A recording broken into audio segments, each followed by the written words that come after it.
ছোট্ট জায়গা, অল্প আয়তনে পরিকল্পিতভাবে চাষ করতে পারলে সফলতাটা যে বড় হতে পারে, এই পুকুরটা একটা জ্বলন্ত উদাহরণ। সুপ্রিয় চাষি ভাইরা, আমি এই মুহূর্তে রয়েছি নেত্রকোনা সদর উপজেলা কাইলাটি ইউনিয়নের চাপান গ্রামের আলামিন ভাইয়ের পুকুর পাড়ে। আলামিন ভাই, আপনাকে আমি শুরুতেই অভিনন্দন জানাই। বাড়ির আঙিনায় এরকম দুঃসাহসী উদ্যোগ সবাই নিতে পারে না।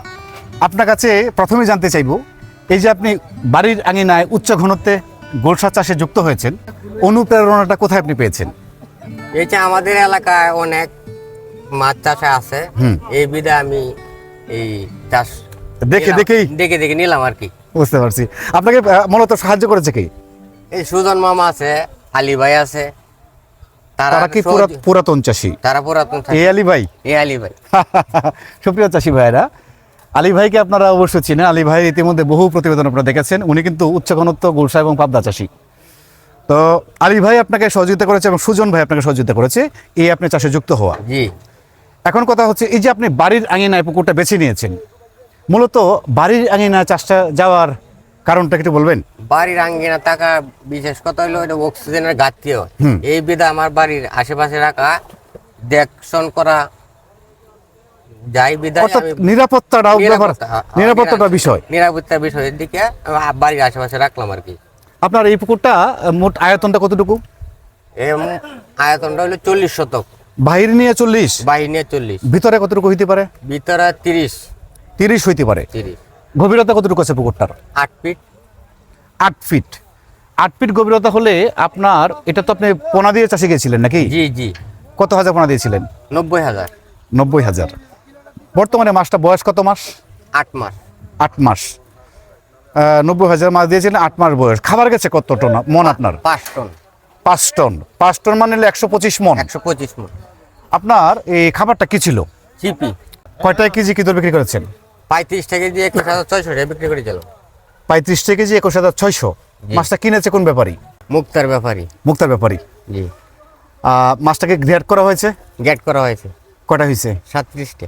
37টা হয়েছে না? জি। কয় টাকা গ্রেড? 5 টাকা। 5 টাকা গ্রেড। আপনার মাছটা আমি দেখলাম সাথে পাবদা রয়েছে, তাই না? পাবদাটা হইলো এটা আমি, সুজন মামা আছে, আলী ভাই আছে, তার অঞ্জন আমি দিয়ে দিলাম আর কি।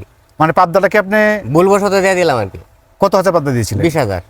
এটা কি আলী ভাই এবং সুজন ভাইয়ের পরামর্শ ছাড়াই দিয়ে দিয়েছিলেন? জি জি। এটা দেওয়া থেকে আপনার বলেছে না? বলেছে আমার বিপদ হয়েছে।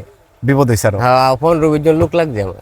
এই যে সব লোক লাগতেছে শুধু এই পাবদা থাকার কারণে? সব লোক লাগছে পাবদা কারণে। সুপ্রিয় চাষী ভাইরা, আমি কিন্তু আপনাদের প্রায়ই নিরুৎসাহিত করি যে আপনারা গুলশার সাথে পাবদা মিশ্র চাষ করবেন না।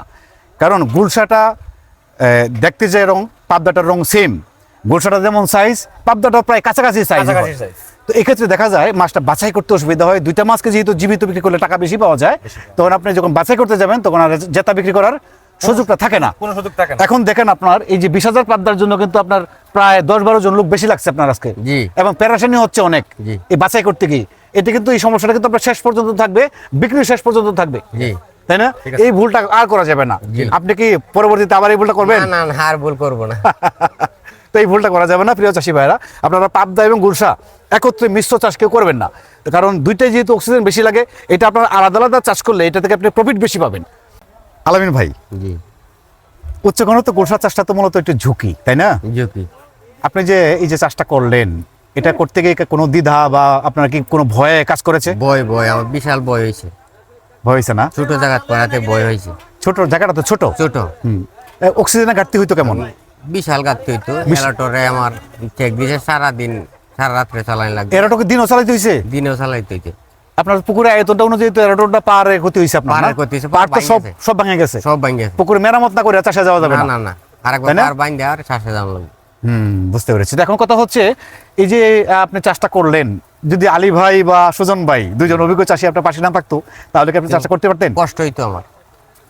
তারা সহযোগিতায় আমার আপনার পক্ষে সহজ হয়েছে আর কি। তো আলী ভাই। জি ভাই। শুরুতেই আপনাকে ধন্যবাদ জানাই এই জন্যই যে আপনি পুরাতন চাষী হয়ে একেবারে নিবেদিতভাবে নতুন চাষী আলামিন ভাইকে সহযোগিতা করেছেন। আর আপনাদের মতো পুরাতন চাষিরা যদি নতুনদের পাশে না দাঁড়ায় তারা কিন্তু সফলতার মুখ পাবে না, ভয় পাই তো। ভয় পায়, তাই না? এখন আলামিন ভাই যে চাষটা করলো, জি, আপনার কাছে কি মনে হয়েছে? আলামিন ভাই কি পারবে? হ্যাঁ পারবে, সমস্যা নাই গিয়া। এটা মনের সাহসই বড় সাহস। বড় সাহস না?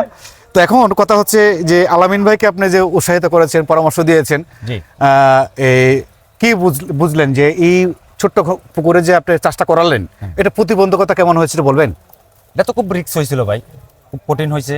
তার জন্য নতুন শাসি, তার জন্য পুকুরটা হলো ছোট, আয়তনটা ছোট, হ্যাঁ, তার ঘনত্ব চাষ, সবকিছু মিলিয়ে তার খুব ভয়ে কাজ করছে আর কি। 30 শতক জায়গায় যদি আপনার, হ্যাঁ, আমারও ভয়ে কাজ করছে। 30 শতক জায়গায় যদি আপনার 90,000 মাছ হয় গুলশা, জি। সেটা কিন্তু অনেক ঝুঁকি, এবং অনেক- সাথে আবার উনি 20,000 পাবদাও দিয়েছেন। পাবদাও দিয়েছেন, তার সাথে প্লাস বাংলা আছে, শিং আছে, অল্প শিংও আছে, অল্প সিংহ আছে সব না? মিলে প্রায় মনে হয় লাখ 20 মাছ হয়ে যাবে। সব মিলায় লাখ 20 করে যেতে লাখ পারে। 20 মাছ হয়ে যাবে। এখন কথা হচ্ছে এই চাষটা আরেকজন চাষির পক্ষে করা ঠিক হবে? না, এটা ঠিক হবে না, এটা ভুল হবে। কিভাবে করতে হবে তাহলে চাষটা?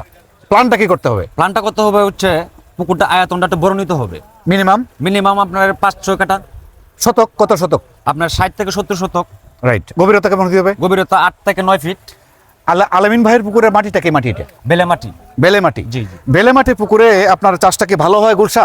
গুলশার জন্য হলো বেলে মাটিটা প্রযোজ্য, উত্তম। উত্তম। পানিটা ঠিক থাকে, পানিটা প্লান্টন হয় না। আর গভীরতাটা কতটুকু হলে ভালো হবে? গভীরতা আমরা 8 থেকে 9 ফিট। 8 থেকে 9 ফিট হলে ভালো হবে। গুলশাটা কি একক করা ভালো না মিশ্র করা ভালো? না, একক করা ভালো, কোনো সময় মিশ্র করা ভালো না, এটা হলো ভুল সিদ্ধান্ত।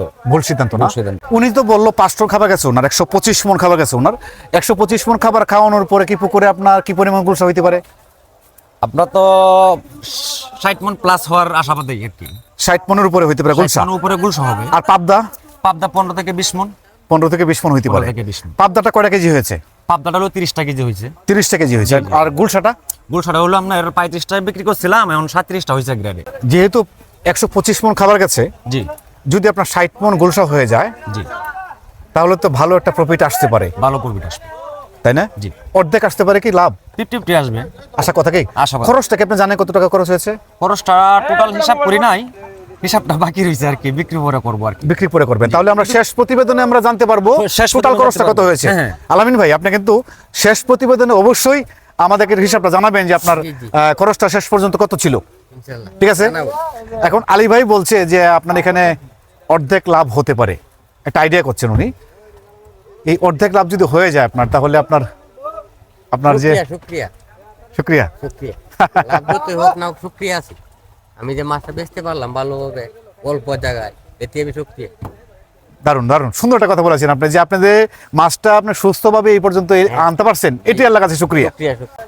আপনার এই মাছটা আপনি চাষ করতে গিয়ে আপনার পারিবারিকভাবে আপনি কতটুকু সহযোগিতা পেয়েছেন? বা যেমন আলী ভাই আপনাকে সহযোগিতা করেছে, সুজন ভাই সহযোগিতা করেছে, পাশাপাশি পারিবারিকভাবে আপনি কতটুকু সহযোগিতা পেয়েছেন? অনেক অনেক সহযোগিতা পেয়েছেন না জি, জি। আলী ভাই? ভাই এমনি কাজের লোক আনছে 10 জন, পারিবারিক ভাবে তার ভাই বাদাররা আছে, ছোট ভাইরা আছে, তারা দেখা যাচ্ছে 20-40 জন লোক আবার কাজ করতেছে। তারপরে পারিবারিক লোক, সবাই তারা সহযোগিতা হ্যাঁ, করতেছে। অনেক লোক একসাথে সবাই, অনেক লোক, শত শত লোক দলা হয়েছে, মানে মানে লোক ভাই বাদাররা যারা আছে সবাই সহযোগিতা করতেছে, সবাই সহযোগিতা সবাই করতেছে। সহযোগিতা করতেছে। এটা একটা বিরাট বড় প্রাপ্তি, কিন্তু এটা সবাই পায় না। এটা কিন্তু সবাই পায় না। না না না, সবাই পায় না এটা। এটা পারিবারিকভাবে যদি সহযোগিতা সবাই করে, সবাই করে। মূলত এটা তো একটা উচ্চ গুণগত চাষ, মানে ঝুঁকি। জি, খুব ঝুঁকি। এখানে মনোবলটা বিরাট দরকার কিন্তু। মনোবল দরকার। হ্যাঁ, এবং আপনি যদি মনে করেন যে পারিবারিকভাবে আপনাকে সহযোগিতা না করে, অনেক ধরনের বিপদ হতে পারে, ঝুঁকি হতে পারে, হতে পারে। তাই না? কখন কি হয়, কখন পার ভেঙে যায়, কখন উরুম হয়ে যায়, জি, কখন মাছ বের হয়ে যাচ্ছে, কখন অক্সিজেন ফিল করছে। যদি আরসি বসি আপনার পক্ষে থাকে, জি। আপনি কিন্তু সাপোর্টটা পাবেন। ঠিক আছে, ঠিক আছে। আলামিন ভাই, আপনার কি পরবর্তীতে আবার বড় সড়ো আকারে চাষে যাওয়ার পরিকল্পনা আছে? আমার একটা 60 শতক পুকুর নতুন করে রেডি করেছি, আমি নতুন চাষে যাব আবার। গোসা যাবেন না পাবদা যাবেন? এটা হইলো পাবদার, যদি রেনু পাওয়া যায় সে পাবদাই দিব, নাহলে গুলশা পাইলে গুলশাই দিব, অর্থাৎ যে পণ্যটা আপনি ভালো পাবেন বা আগে পাবেন সেটাই দিবেন, সেটাই দিব। তাই না? জি। আচ্ছা আলী ভাই, জি ভাই, আপনার মাছের খবরটা একটু সংক্ষিপ্ত আকারে বলবেন। আপনার কি কি মাছ রয়েছে এই বছর?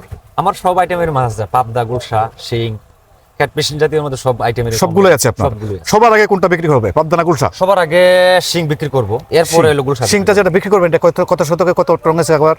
এটা হলো আমার এই 7 শতক হবে, আচ্ছা, 6 টন গেছে। 7 শতকে 6 টন? জি জি জি কি বলেন, জি 6 টন চলতেছে? জি। কি খাবার খাওয়াচ্ছেন? সিপি। সিপি। জি জি জি। এটা কবে হারভেস্ট করবেন? এটা ঈদের পরেই করবো আর কি। তাহলে 7 শতকে যদি 6 টন হয় জি। তাহলে তো আপনাকে এখানে মাছ 100 মনের উপরে হবে। হ্যাঁ 115 উপরে হবে। 100 মনের উপরে হবে না?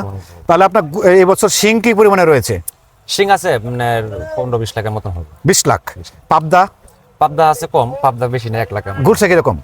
গুলশা তো রেনু দিছি তো, একটা আমাদের গোনা আছে আর একটা গোনা নাকি, গুলশার পুকুর দুইটা পুকুর গুলশান দুইটা না? পুকুর। তো ইনশাল্লাহ আলী ভাই ভালো লাগলো আপনার মতো নিবেদিত চাষিরা নতুন উদ্যোক্তার পাশে তারা, এটাই সবচেয়ে বেশি আনন্দের। আমার কাছে এই জায়গাটা খুব ভালো লাগছে যে আপনি আলামিন ভাইকে একেবারে মানে মনের প্রাণে সহযোগিতা করেছেন। না হলে আলামিন ভাই কিন্তু এটা নিয়ে উঠতে পারতো না, কারণ এটা ছোট্ট পুকুরে অধিক ঘনত্ব গোসা চাষটা করাটা একটা ঝুঁকি, কিন্তু ঝুঁকিপূর্ণ। এই ঝুঁকিটা হলে কাটায় উঠতে পারতো না যদি আপনার মতো চাষিরা সহযোগিতা না করতো। জি জি। ঠিক আছে, ইনশাল্লাহ। ভালো থাকবেন সুপ্রিয় চাষি ভাইরা। আলামিন ভাই এবং আলী ভাই দুজনের জন্য আপনারা দোয়া করবেন। আমরা পুকুরটা যখন সেচ দিয়ে মাছটা তোলার মাছটা ধরা হবে সেদিন একটা ভিডিও করে এই পুকুরের লাভ লসের হিসাব আপনাদের সামনে উপস্থাপন করব। সেই অপেক্ষা থাকুন। আপনাদের সকলের সুস্বাস্থ্য এবং দীর্ঘায়ু কামনা করি। আসসালামু আলাইকুম।